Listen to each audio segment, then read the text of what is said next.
Meanwhile, the disgusting scenes we saw, of course, yesterday in Marseille, epitomised by the front page of L'Équipe, disgust and shame. Fabio Grosso, the Lyon coach, of course, attacked in the bus with the rocks that were thrown at him, and you can see the attention he needed to have because of that incident. Jules, I don't know even where to start with it.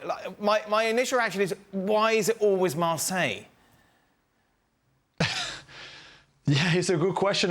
You texted me last night to say pretty much the same. It's a very passionate crowd and fan base to see it positively. They are amazing fans when they behave. But unfortunately, like in a lot of other clubs, you've got a group of idiots who are causing trouble. You know, this is a fan base that earlier in the season had a meeting with the Marseille president, Pablo Longoria, and threatened him to, like, that things could get bad for him if the team were not doing better. They threatened the coach, the sporting director, who have left after that meeting, that very toxic meeting. This is a fan base that stormed the training ground 2 years ago because they were not happy with the result and broke everything in their own team's training ground. So this is not unusual, and many times they've threw stones at other teams' coaches, especially Lyon, many incidents. However, again, this is a minority of those usually great Marseille fans. The problem is, it's a disgusting look for their team, for their club. It's disgusting for the league, of course, for French football in general, to have a Sunday night where this is one of the biggest games in the calendar that everybody is so looking forward to watching, not just in France, all around the world. And instead, you've got literally a black screen, or you have people filling the air to explain why a football coach needed 12 stitches on his face and almost lost his eye because some idiots threw pétanque balls and stones and cans and bottles and flares and fireworks to the opposition team's coach. Why aren't the authorities catching the people who burnt down the training ground, the ones that threatened the president, the ones who throw the rocks? Why aren't we seeing them do more? It's a good question, because I think the power, and certainly those Marseille Ultras have a lot of powers within their own club, like a lot of Ultras around Europe and the world. It's not just in Marseille, but there's this omerta around some of the Ultra groups. You've got a lot of clubs who are scared of their Ultras in many clubs, many countries. And in Marseille, for a long time, they ran that football club. And even now, they have so much power and so much weight in a lot of the things that Marseille do as a football club that it's difficult to touch some of the leaders, to go after some of their members.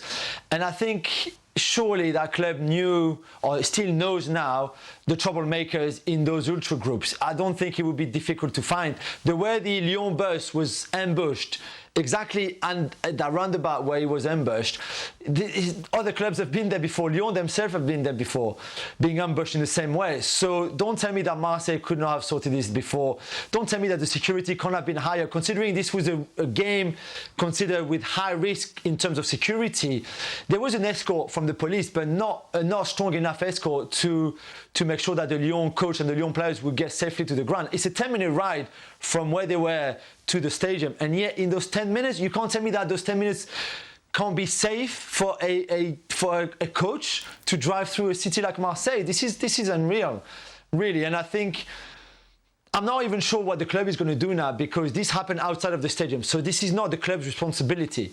So the club won't face any sanction from the Federation or the French League. No points docked, no fine, I don't think any stadium suspension or behind closed door, because it didn't happen within the stadium.